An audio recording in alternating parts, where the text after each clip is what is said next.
ಇವಾಗ ನಾವುಗಳೇ ತಗೊಂಡಾಗ ನಿಮ್ ಹುಡುಗ ಹೇಗಿರ್ಬೇಕು ಅಂತ ಅಂದಾಗ ಅಷ್ಟ್ ಲಕ್ಷ ಸಂಬಳ ಹೌದು ಬರ್ಬೇಕು, ಹೌದು ಇಷ್ಟ್ ಲಕ್ಷ ಹೌದು ಸಂಬಳ ವೆರಿ ಟ್ರೂ ಬರ್ಬೇಕಂತ ವೆರಿ ಹೇಳ್ತೀವಿ. True very so true auto driver ಮೇಲೆ ಹೌದು. ಹೇಗ್ ಲವ್ ಆಯ್ತು ಅಂತ. ಅದನ್ನೇ ಹೇಳೋದು. ಸೊ ಒಂದ್ ಹೆಣ್ಣು ಅವನಲ್ಲಿ ಏನಿದೆ ಅಂತ ನೋಡಲ್ಲ, ಅವನನ್ನ ನೋಡ್ತಾಳೆ ಅನ್ನೋದಕ್ಕೆ ಈ ಹೌದು. ಕ್ಯಾರೆಕ್ಟರ್ ಪ್ಲೇ ಮಾಡತ್ತೆ. ಸೊ ಪ್ರತಿ ಹೆಣ್ಣಿಗೂ ಅದೊಂದು ಆಸೆ ಇರುತ್ತೆ, ನನ್ನ ಹುಡುಗ ಹೀಗಿರ್ಬೇಕು, ಅವನ ಹತ್ರ ಏನಿದ್ಯೋ ಏನಿಲ್ವೋ ಗೊತ್ತಿಲ್ಲ, ಅವನ್ ಗುಣ ದೊಡ್ಡದು ಅನ್ನೋದಕ್ಕೆ ಸ್ವಾತಿ ಅನ್ನೋ ಕ್ಯಾರೆಕ್ಟರ್ ಪ್ಲೇ ಮಾಡುತ್ತೆ. ಓಕೆ ಸರ್, ನಾನು ನಿಮ್ಮ ಹತ್ರ ಮತ್ತೆ ಬರ್ತೀನಿ ಇವಾಗ. ದೊಡ್ಡ ಮನುಷ್ಯ ಸಿನಿಮಾದ ಟ್ಯಾಗ್ ಲೈನ್ ಬಂದು ಅಧಿಕಾರ ಹಣದಿಂದ ದೊಡ್ಡ ಮನುಷ್ಯ ಆಗೋದಿಲ್ಲ, ಗುಣದಿಂದ ದೊಡ್ಡ ಮನುಷ್ಯ ಆಗ್ತಾನೆ ಅಂತ. ಸೊ ಬಟ್ ನಮ್ ಸೊಸೈಟಿ ಪ್ರಕಾರ ಹಣ ಇದ್ದವನ್ ದೊಡ್ಡ ಮನುಷ್ಯ ಅಂತ. ಸೊ ಇದು ಒಪ್ಕೋತೀರಾ? ಇಲ್ಲ ಮೇಡಮ್, ನಾನು ಒಪ್ಪಲ್ಲ. ಒಪ್ಕೊಳ್ಳಲ್ಲ. ಇಲ್ಲ, ಯಾಕಂದ್ರೆ ಹಣವಂತರಲ್ಲೂ ಒಳ್ಳೆ ಮನ್ಸಿದ್ದಾಗಲೇ ಮಾತ್ರ ಅವ್ರನ್ನ ದೊಡ್ಡ ಮನುಷ್ಯರು ಅಂತ ಕರೆಯೋದು. ಈಗ ಹಣ ಇದೆ ಅಂತ ಅನ್ಬಿಟ್ಟು ನಾವ್ ಎಲ್ರು ದೊಡ್ಡ ಮನುಷ್ಯರು ಅಂತ ಅನ್ನೋದು. ಲೈಕ್ ಫಾರ್ ಎಕ್ಸಾಂಪಲ್, ನಿಮ್ಗೇನೆ ಯಾರಾದ್ರೂ ಹಣ ಇರೋರು ಬಂದು ಸ್ವಲ್ಪ ಡಾಮಿನೇಟಿಂಗ್ ಆಗಿ ಮಾತಾಡಿದ್ರೆ ನೀವು ಒಪ್ಕೊಂತೀರಾ? ಇಲ್ಲ, ಖಂಡಿತ ಇಲ್ಲ. ಅವ್ರು ಹಣ ಇದ್ರೂನು ನಿಮ್ ಹತ್ರ ಬಂದ್ ಪ್ರೀತಿಯಿಂದಾನೇ ಮಾತಾಡ್ಬೇಕು, ಒಳ್ಳೆ ಗುಣದಿಂದಾನೇ ನಿಮ್ಮನ್ನ ಅಟ್ರಾಕ್ಟ್ ಮಾಡ್ಬೇಕು. ಬಿಟ್ರೆ ಯಾವ್ದೇ ಕಾರಣಕ್ಕೂ ಹಣ ಇದ್ದು ಅಧಿಕಾರ ಇದ್ದವರೆಲ್ಲ ದೊಡ್ಡ ಮನುಷ್ಯರಾಗಕ್ ಸಾಧ್ಯ ಇಲ್ಲ. ಯಾರಿಗೆ ದೊಡ್ಡ ಮನ್ಸಿರುತ್ತೆ ಅವ್ರು ಮಾತ್ರ ದೊಡ್ಡ ಮನುಷ್ಯರಾಗಕ್ ಸಾಧ್ಯ ಅಂತ ಹೇಳುತ್ತೆ. ಓಕೆ, ಇವ್ರಿಬ್ರು ಹೇಳಿದ್ರು ನಿಮ್ ಕ್ಯಾರೆಕ್ಟರ್ ಬಗ್ಗೆ, ನನಗೆ ಈ ಒಂದಿಷ್ಟು ಕಾರಣಗಳಿಗೆ ಇಷ್ಟ ಆಗ್ತಾರೆ ಅಂತ.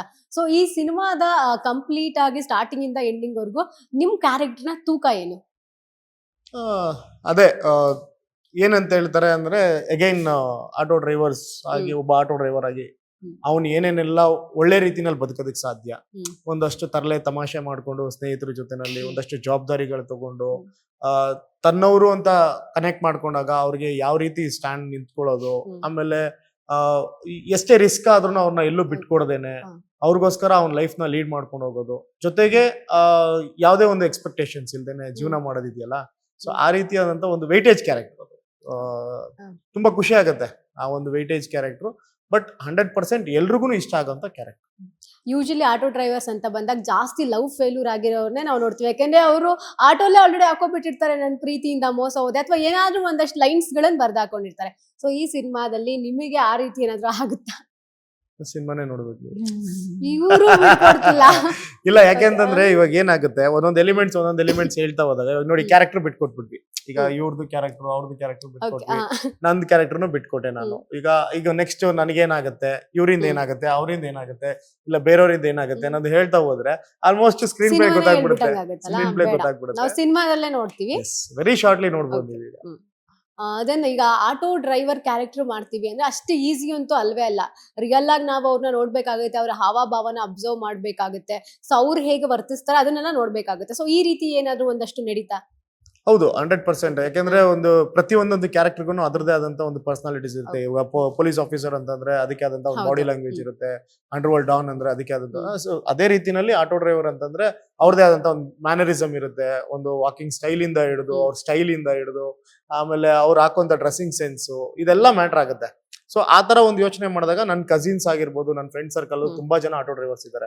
ನಾನು ಅದನ್ನ ಅವ್ರು ಅಬ್ಸರ್ವ್ ಮಾಡ್ತಾ ಇದ್ದೆ. ಈ ಸಿನಿಮಾ ನಾವು ಮಾಡಕ್ ಸ್ಟಾರ್ಟ್ ಮಾಡಿದಾಗ್ಲಿಂದ ನಾನು ಅಬ್ಸರ್ವ್ ಮಾಡ್ತಾ ಇದ್ದೆ. ಆಮೇಲೆ ಅವ್ರ ಜೊತೆನಲ್ಲಿ ಲೈನ್ ಮೇಲೆ ಹೋದಾಗ ಅವ್ರು ಯಾವ ರೀತಿ ಇರ್ತಾರೆ, ಅವರ ಡೈಲಿ ರೊಟೀನ್ ಹೇಗಿರುತ್ತೆ, ಅವರು ಎಲ್ಲೆಲ್ಲಿ ಹೋದಾಗ ಯಾವ್ಯಾವ ರೀತಿನಲ್ಲಿ ಅವರು ಕಷ್ಟ ಆಗಿರ್ಬೋದು, ಅಥವಾ ಅವ್ರಿಗೆ ಪಾಸಿಬಿಲಿಟೀಸ್ ಏನೇನ್ ಚೆಕ್ ಮಾಡ್ಕೊಳಕ್ ಸಾಧ್ಯ ಎಲ್ಲ ಚೆಕ್ ಮಾಡ್ಕೊಂಡು ನೀಟಾಗಿ ಪ್ರಿಪೇರ್ ಆಗಿ ಮಾಡಿದಂತ ಕ್ಯಾರೆಕ್ಟರ್ ಇದು. ಯಾಕಂದ್ರೆ ಆಲ್ ಆಫ್ ಎ ಸಡನ್ ಹೋಗಿ ನಾವು ಈ ತರ ಕ್ಯಾರೆಕ್ಟರ್ಗಳನ್ನೆಲ್ಲ ಪ್ಲೇ ಮಾಡಕ್ ಆಗಲ್ಲ. ಸೊ ಪ್ರಿಪೇರ್ ಆಗಿ ಮಾಡದಂತ ಕ್ಯಾರೆಕ್ಟರ್. ನಿಮಗೆ ಅವ್ರನ್ನೆಲ್ಲ ರಿಯಲ್ ಆಗಿ ನೋಡಿದಾಗ ಏನ್ ಅನ್ನಿಸ್ತು? ಅದೇ ನಾವನ್ನ ಏನ್ ಅನ್ಕೊಂತೀವಿ, ನಮ್ ಕಷ್ಟಗಳೇ ದೊಡ್ಡದು ಅಂತ ಅನ್ಕೊಂಡಿರ್ತೀವಿ. ಬಟ್ ನಮ್ಗಿಂತ ಕಷ್ಟ ಪಡೋರು ಇರ್ತಾರೆ, ಅವ್ರಿಗಿಂತ ಕಷ್ಟ ಪಡೋರು ಇರ್ತಾರೆ ಅನ್ನೋದನ್ನ ಯೋಚನೆ ಮಾಡಿದಾಗ ಏನಿದೆ ಅದ್ರಲ್ಲಿ ಖುಷಿಯಾಗಿ ಹೋಗೋಣಪ್ಪ, ಜೀವನ ಇರೋ ತನಕ ನೆಮ್ಮದಿಯಾಗಿರೋಣಪ್ಪ, ಜಾಸ್ತಿ ಯಾವ್ದ್ರಿಂದನೂ ಓಡೋದ್ ಬೇಡ ಅಂತ ಅನ್ಸುತ್ತೆ. ಓಕೆ, ಈ ಒಂದ್ ಕತೆಗಿಂತ ಮುಂಚೆ ಯಾವ್ದಾದ್ರು ಕತೆ ಥಾಟ್ಸ್ ಏನಾದ್ರು ಇತ್ತಾ? ಹೌದು, ನಾವೊಂದು ಲವ್ ಸ್ಟೋರಿ ಮಾಡ್ಬೇಕು ಅನ್ನೋ ಪ್ಲಾನಿಂಗ್ ಅಲ್ಲಿ ಇದ್ವಿ. ಒಂದು ರೊಮ್ಯಾಂಟಿಕ್ ಲವ್ ಸ್ಟೋರಿ. ಈಗ ಅದೇ ನಾವು ಕಳ್ಕೊಂಡಿದೀವಿ ಆ ತರ ಸಿನಿಮಾಗಳನ್ನ ಎಲ್ಲ. ಒಂದ್ ಕಡೆ ರಿಯಲಿಸ್ಟಿಕ್ ಸಿನಿಮಾಗಳು ಅಥವಾ ಮನ್ಸಿಗೆ ಮುಟ್ಟುವಂತ ಸಿನಿಮಾಗಳನ್ನ ಕಳ್ಕೊಂಡಿದೀವಿ ಅಂತ. ಈಗ ಗಣೇಶ್ ಸರ್ದಾಗಿರ್ಬೋದು, ಗಾಳಿಪಟ ಅಥವಾ ಮುಂಗಾರು ಮಳೆ, ಈ ತರ ಸಿನಿಮಾಗಳು ಒಂದೊಳ್ಳೆ ಲವ್ ಸ್ಟೋರಿ ಆ ತರದ್ ಒಂದು ಪ್ಯಾಟರ್ನ್ ಅಲ್ಲಿ ಮಾಡ್ಬೇಕು ಅಂತ ಯೋಚನೆ ಮಾಡಿದ್ವಿ. ಬಹುಶಃ ಅದು ಸ್ವಲ್ಪ ಡಿಲೇ ಆಯ್ತು, ಎಕ್ಸ್ಪೆನ್ಸ್. ಆಮೇಲೆ ಪರ್ಟಿಕ್ಯುಲರ್ ಸೀಸನ್ ಅಲ್ಲಿ ಶೂಟ್ ಮಾಡ್ಬೇಕದು.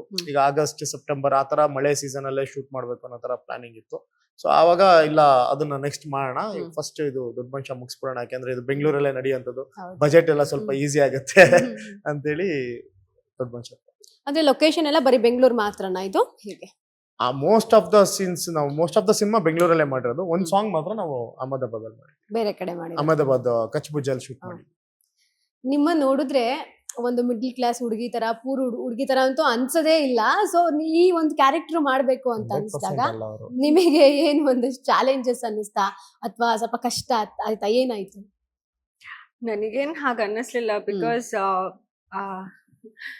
ಇವಾಗ ಯಾವ ಕ್ಯಾರೆಕ್ಟರ್ ಮಾಡ್ಬೇಕಂದ್ರೆ ಅದೇ ತರ ಆಫ್ಲೈನ್ ಇರ್ಬೇಕಂತ ನಾವ್ ಎಕ್ಸ್ಪೆಕ್ಟ್ ಮಾಡಕ್ ಆಗಲ್ಲ. ಸೊ ಅದಕ್ಕೆ ನಟನೆ ಅಂತ ಹೇಳೋದು.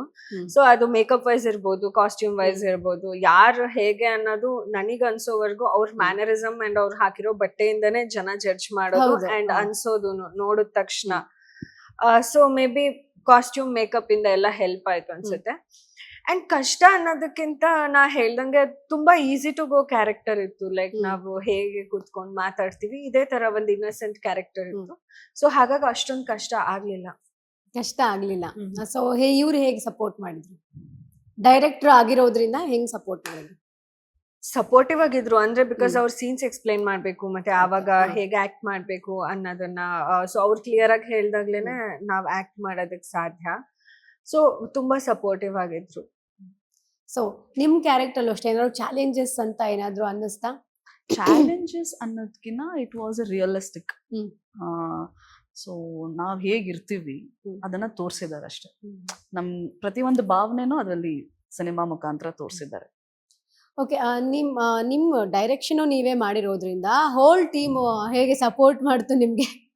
ಇಲ್ಲ, ಕಂಪ್ಲೀಟ್ಲಿ ಎಲ್ಲರೂ ಸಪೋರ್ಟ್ ಇದೆ. ಹಾ. ಪ್ರೊಡಕ್ಷನ್ ಹೌಸ್ ಅಲ್ಲಿ ಆಗಿರ್ಬೋದು, ಅಥವಾ ಡೈರೆಕ್ಷನ್ ಡಿಪಾರ್ಟ್ಮೆಂಟ್ ಆಗಿರ್ಬೋದು, ಆರ್ಟಿಸ್ಟ್ ಗಳಿಂದ ಆಗಿರ್ಬೋದು, DOP ಆಗಿರ್ಬೋದು, ಅಥವಾ ಮ್ಯೂಸಿಕ್ ಡೈರೆಕ್ಟರ್ ಆಗಿರ್ಬೋದು, ಯಾವುದೇ ಒಂದು ಡಿಪಾರ್ಟ್ಮೆಂಟ್ ಇಂದನೂ ನಮ್ಗೆಲ್ಲೂ ಏನು ಬರ್ಡನ್ ಅಂತ ಅನ್ನಿಸ್ತಿಲ್ಲ. ಅಪ್ ಟು ಸ್ಟಾರ್ಟ್ ಇಂದ ಎಂಡ್ ವರ್ಗುನು ನಮ್ಗೆ ಯಾರ ಕಡೆಯಿಂದನೂ ಏನು ಸಮಸ್ಯೆ ಆಗಿಲ್ಲ. ಓಕೆ, ಎಷ್ಟು ಬಜೆಟ್ ಇರ್ಬೋದು? ಇರಬಹುದು ಒಂದು Income tax ಅಂದಾಜು. paid ಆಗತ್ತೆ ಅಂತ. ಅಂತಂದ್ರೆ ಫಸ್ಟ್ ಮೂವಿ, ಇಬ್ರು ಹೀರೋಯಿನ್ಸ್ ಜೊತೆಗೆ ಒಂದು ಒಳ್ಳೆ ಇದ್ರಿಂದಾನೇ ಬರ್ತಾ ಇದ್ದೀರಾ. ಸೊ ಎಷ್ಟು ಇರಬಹುದು ಬಜೆಟ್? ಅಂದ್ರೆ ನಾವು ಏನ್ ಕೇಳ್ತಾ ಇದೆ ಸಿನಿಮಾ ಅದಕ್ಕೆ Okay. ಇನ್ವೆಸ್ಟ್ ಮಾಡ್ತಾ ಬರ್ತಾ ಇದೀವಿ ಬಿಟ್ರೆ, ಇದುವರೆಗೂ ಆನೆಸ್ಟ್ ಆಗಿ ಹೇಳ್ತಾ ಇದೀನಿ, ನಾವ್ ಇಷ್ಟ ಆಗಿದೆ ಅಂತ ಲೆಕ್ಕ ಮಾಡ್ತಾ ಇಲ್ಲ, ಲೆಕ್ಕನೇ ಮಾಡಿಲ್ಲ. ಲೆಕ್ಕನೇ ಮಾಡಿಲ್ಲ.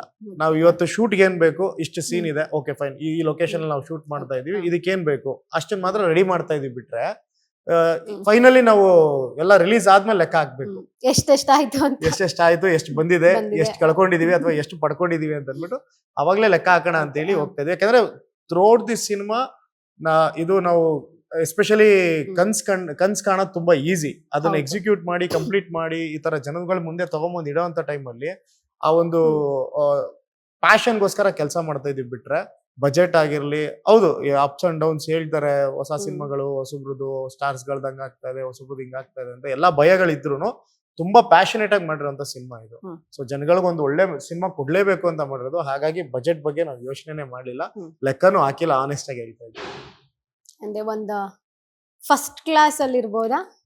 ಹೈ ಕ್ಲಾಸ್ ಅಲ್ಲಿ ಹೈ ಕ್ಲಾಸ್ ಅಲ್ಲಿ ಇದೆ ನೋಡಿ. ಹೈ ಕ್ಲಾಸ್ ಅಲ್ಲಿ ಇದೆ ಅಂದ್ರೆ ಹೈ ಬಜೆಟ್ ಆಗಿರುತ್ತೆ ಅಂತ ಅಂದ್ರೆ ಒಂದ್ ಥಾಟ್. ಒಂದು ಒಳ್ಳೆ ಕ್ವಾಲಿಟಿ. ನೀವು Quality, ನೀವು okay. ಸಿನಿಮಾ ನೋಡಿದ್ಮೇಲೆ ನಿಮ್ಗೆ ಅನ್ಸುತ್ತೆ ಓಕೆ ಫೈನ್ ಆಯ್ತು, ಹೊಸಬ್ರು ಆರ್ಟಿಸ್ಟ್ ಗಳಾಗಿ ನಾವು ಹೊಸಬ್ರು ಕಾಣಿಸ್ತಾ ಇದೀವಿ ಬಿಟ್ರೆ, ಸಿನಿಮಾ ಮೇಕರ್ಸ್ ಆಗಿ, ಮೂವಿ ಮೇಕರ್ಸ್ ಆಗಿ ನಾವು ಯಾರು ಹೊಸಬ್ರಿಲ್ಲ ಇಲ್ಲಿ. ಒಂದು ಟೆಕ್ನಿಕಲಿ ಪ್ರೀ ಪ್ರೊಡಕ್ಷನ್ ಆಗಿರ್ಬೋದು, ಪ್ರೊಡಕ್ಷನ್ ಟೈಮಲ್ಲಿ ಆಗಿರ್ಬೋದು, ಮ್ಯೂಸಿಕ್ ಅಂತ ಬಂದಾಗ ಆಗಿರ್ಬೋದು, ಸಾಂಗ್ಸ್ ಅಂತ ಬಂದಾಗ ಆಗಿರ್ಬೋದು, ಫೈಟ್ಸ್ ಅಂತ ಬಂದಾಗ ಆಗಿರ್ಬೋದು, ಪ್ರತಿಯೊಂದು ಡಿಪಾರ್ಟ್ಮೆಂಟ್ಗೂ ಅದಕ್ಕೆ ಆದಂತ ಒಂದು ಒತ್ತು ಕೊಟ್ಟು, ಪ್ರಾಮುಖ್ಯತೆ ಕೊಟ್ಟು, ಇಡೀ ಸಿನಿಮಾಗೆ ಏನ್ ರಿಕ್ವೈರ್ಮೆಂಟ್ ಇತ್ತು ಅದಷ್ಟು ಇನ್ವೆಸ್ಟ್ ಮಾಡಿದ್ವಿ, ಹೈ ಕ್ಲಾಸ್ ಆಗಿ ಮಾಡಿದ್ವಿ. ಓಕೆ, ಸೊ ನಾನು ನಿಮ್ಮ ಹಾಡಲ್ಲಿ ಡ್ಯಾನ್ಸ್ ನೋಡ್ತಾ ಇದ್ದೆ, ತುಂಬಾ ಚೆನ್ನಾಗಿ ಡ್ಯಾನ್ಸ್ ಮಾಡಿದೀರಾ. ಅಂದ್ರೆ ಕಲ್ತ್ಕೊಂಡಿದ್ದ ಆಲ್ರೆಡಿ ಡ್ಯಾನ್ಸರ ಅಥವಾ ಇದಕ್ಕೋಸ್ಕರ ಕಲ್ತ್ಕೊಂಡಿದ್ದ ಹೇಗೆ? ಇಲ್ಲ ಡ್ಯಾನ್ಸರ್ ಅಂತ ಏನಿಲ್ಲ. ನಾನು ಫಸ್ಟ್ ಟೈಮು ಇದೇ ಸಿನಿಮಾ ಶೂಟಿಂಗಿಗೆ, ಸಾಂಗ್ ಶೂಟಿಂಗಿಗೆ ಅಂತ ಅಂದಾಗ ನಾನು ಡ್ಯಾನ್ಸ್ ಕ್ಲಾಸಿಗೆ ಕಾಲಿಟ್ಟಿದ್ದು.